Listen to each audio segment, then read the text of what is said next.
My stepmom looked me dead in the eyes on my 18th birthday and said, "You're not my problem anymore." Pack your things and get out. No cake. No candles. No, happy birthday. Just a cardboard box shoved into my arms and my bedroom door already open behind her. My posters ripped off the walls, my clothes thrown on the bed like trash someone forgot to take out. Before diving into the story, comment where you're watching from and don't forget to subscribe so you won't miss the latest stories. Her son, Tyler, stood in the hallway, smirking. He was already measuring my room with his phone, talking about where he'd put his gaming desk. My room. The one I'd lived in since I was 7. The one my dad had painted light blue because I told him it felt like the sky. I wanted to scream. I wanted to cry. But all I could do was nod, grab my backpack, and walk past them like I didn't care. My name is Emily Carter, and that was the day my family decided I didn't belong in my own home anymore. What they didn't know, what none of them knew, was that the house they were so eager to kick me out of wasn't really theirs to give away. But I didn't know that yet either. All I knew was the cold air hitting my face as I stepped onto the porch with everything I owned stuffed into a single box and a backpack slung over my shoulder. My phone buzzed in my pocket. A text from my best friend, Lily. "Did they seriously kick you out?" I didn't reply. I couldn't. If I typed even one word, I knew I'd break. My dad had been gone for 2 years. Cancer doesn't care if you're a good man or a bad one. It just takes. After he died, everything changed. The house didn't feel like home anymore. It felt like a place I was borrowing, waiting for someone to remind me I didn't belong there. And that someone was my stepmom, Karen. She used to smile at me when my dad was alive. She used to call me sweetheart and ask about school. But the moment the will was read, the moment my dad's name was no longer on the mailbox, her smile disappeared. That day, standing on the porch, I heard the door lock behind me. Click. That sound stayed in my head for weeks. It was the sound of being erased. I walked down the driveway without looking back, my chest burning, my throat tight. I didn't know where I was going. Lily's couch. A shelter. Anywhere that wasn't that house. The house my dad built with his own hands. The house Karen now claimed as hers. The house Tyler was already turning into his personal kingdom. I thought that was the end of my story. I was wrong. Because sometimes, life lets people dig their own graves with the same shovel they used to bury you. Lily's couch became my world. It was old, lumpy, and smelled like her dog, but it was the only place that felt safe.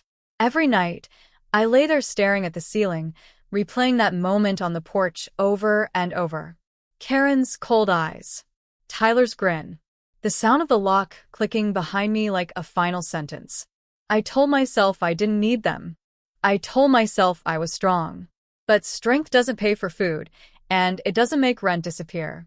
I picked up shifts at a diner near the highway, pouring coffee for truck drivers and tired moms who looked like they hadn't slept in years. My hands smelled like grease and syrup all the time, and my feet ached so bad by the end of the night, I could barely walk home. Still, every dollar I earned felt like proof I hadn't disappeared. One night, while I was wiping down a booth, an older man with kind eyes and a gray beard stopped me. He looked at my name tag. "Emily Carter," he said. "You got a good head on your shoulders, kid. Keep going." I smiled, even though I didn't feel like smiling. I needed those words more than he knew. Meanwhile, back at the house, Karen didn't let me forget where I stood.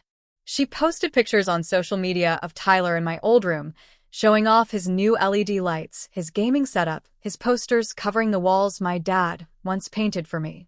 Living his best life, she captioned one post. Every like felt like a slap. Then, one afternoon, my phone rang. It was my dad's lawyer. I almost didn't answer. I didn't even know why he still had my number. "Emily," he said, his voice calm and professional. "I've been trying to reach you. There are some things we need to go over about your father's estate." My heart started racing. "My dad didn't leave me anything," I said quickly. Karen made that clear. There was a pause on the line. A long one. "That's not exactly true," he replied. We set up a meeting for the next day. I didn't sleep that night. My mind ran wild with possibilities, but I kept pushing them down.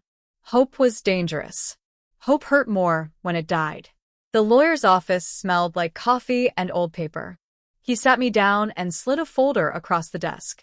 "Your father loved you very much," he said. "More than you realize." Inside the folder were documents I didn't fully understand. Legal words. Dates. Signatures. He explained slowly, carefully. The house was in a trust. A trust that didn't belong to Karen.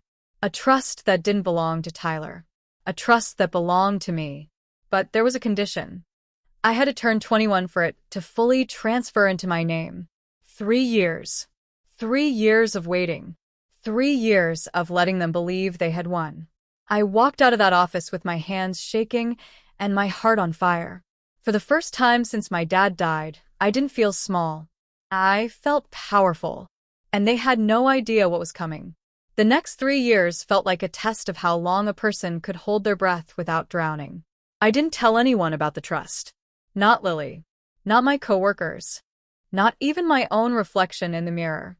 I carried the secret like a fragile glass jar in my chest, afraid that if I spoke it out loud, it would shatter. Karen, on the other hand, spoke about the house like it was her crown. Every holiday, she posted photos from the living room, new couch, new curtains, a giant TV where my dad's old bookshelf used to be. Tyler threw parties that spilled out onto the lawn, loud music shaking the windows I used to fall asleep under. Sometimes I drove past late at night, just to see the lights on, just to remind myself it was still real. Meanwhile, my life kept moving. I left the diner and got a job at a small real estate office, answering phones and filing paperwork. It wasn't glamorous, but I learned how property worked. Titles. Deeds. Trusts. The kind of things that decided who got to stay and who got kicked out. The irony wasn't lost on me. One afternoon, Karen showed up at the office. She didn't recognize me at first. I was wearing a blazer, my hair tied back, my name printed neatly on a badge. She walked up to the desk and smiled the same fake smile she used on everyone. "I'm looking to refinance my home," she said. "Interest rates are crazy right now." I looked at her, really looked at her, and for a second, I almost laughed. "Of course," I said, keeping my voice steady. "What's the address?" She gave it to me.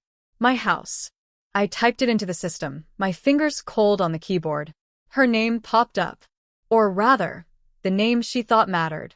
The trust sat quietly in the background, like a shadow waiting for the light to change. She leaned closer to the desk. "You look familiar," she said. I smiled. People say that a lot. That night, I couldn't sleep. The clock on Lily's wall ticked louder than my own heartbeat. I thought about Tyler's posters, Karen's new couch, the way they walked through those rooms like they owned the air itself. I thought about my dad, standing in the backyard with a hammer in his hand, teaching me how to hold a nail straight.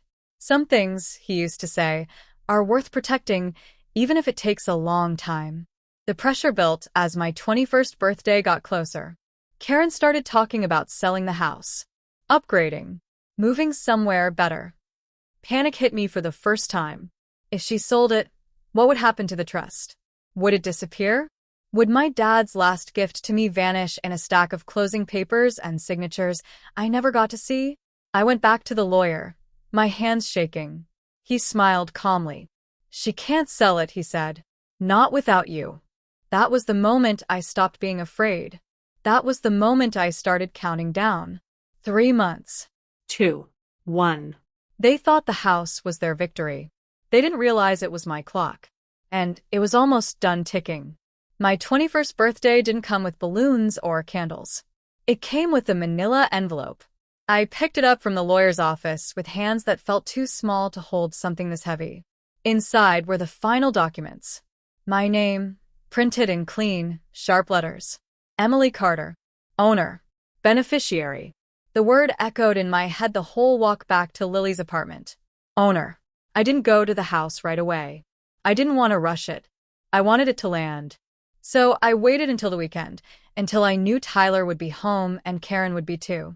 I wore the same jacket I'd been wearing the night I left, even though it didn't quite fit me anymore. The driveway looked smaller than I remembered. The porch steps creaked the same. I knocked. Karen opened the door with a look of pure annoyance, like I was a stranger trying to sell her something she didn't want. "What do you want, Emily?" she said. I held up the envelope. "Just dropping off some paperwork." She rolled her eyes and stepped aside. Tyler was in the living room, controller in hand, feet up on the coffee table my dad once built. I walked in and felt the house breathe around me. "Is this about money?" Karen asked. "Because we don't owe you anything." I handed her the papers. She skimmed the first page, then the second. Her face changed. The color drained, like someone had pulled a plug. Tyler paused his game. "Mom," he said. "What is it?" Her hands started shaking. "No," she whispered. "This isn't real." I took a breath. "It is. Dad put the house in a trust. It transferred to me today." Silence filled the room, thick and heavy. Tyler stood up. "You're lying," he said. "This is our house." I shook my head. "It never was." Karen's voice cracked. "We pay the bills. We lived here. You can't just." "I can," I said softly. "And I am." The lawyer stepped in from the porch. He had followed me just like we planned.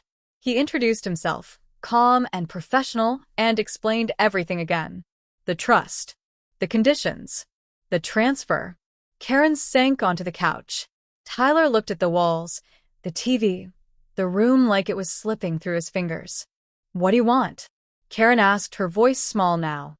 I thought about the porch, the box in my arms, the lock clicking behind me. "I want my home back," I said. "And I want you to leave." The words didn't come out angry. They came out clean. The lawyer gave them 30 days. Karen didn't look at me as they packed. Tyler slammed doors, muttering under his breath. I walked through every room after they were gone.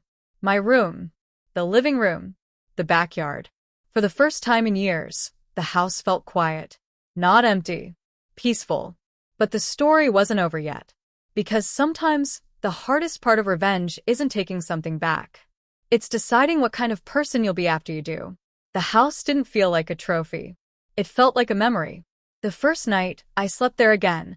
I lay on the floor of my old room with a blanket and a pillow, staring up at the ceiling my dad had painted. The walls were bare, the room quiet, but for the first time in years, the silence didn't hurt. It healed. Karen and Tyler were gone within 3 weeks. I didn't watch them drive away. I didn't need to. Some goodbyes don't deserve an audience. Lily helped me move back in, laughing as we carried boxes through the front door like we were breaking into our own place. We ordered pizza and ate it on the kitchen floor, the same spot where my dad used to sit and tell me about his day at work. I kept the house, but I didn't keep the anger. I refinanced it, fixed the broken windows, planted flowers in the yard where the grass had died. Every small repair felt like stitching something back together inside me. One afternoon, months later, I found an old photo in a drawer. My dad and me in the backyard, both of us holding hammers, both of us smiling like the world was simple. I framed it and put it in the living room. That's when Karen called. I almost didn't answer. Her voice was tired, thinner than I remembered. She didn't yell. She didn't accuse. She just said, "I didn't know." About the trust. About what your dad did. "I know," I replied. There was a long pause. "I'm sorry," she said. I didn't forgive her, but I didn't hate her either. We hung up, and I sat on the porch, watching the sun go down over the driveway where I once walked away with everything I owned in a box. Funny how life circles back. People think revenge is about winning. For me, it wasn't. It was about coming home. I enrolled in college, studying real estate law, the same paperwork that once felt like a foreign language, now reading like a map.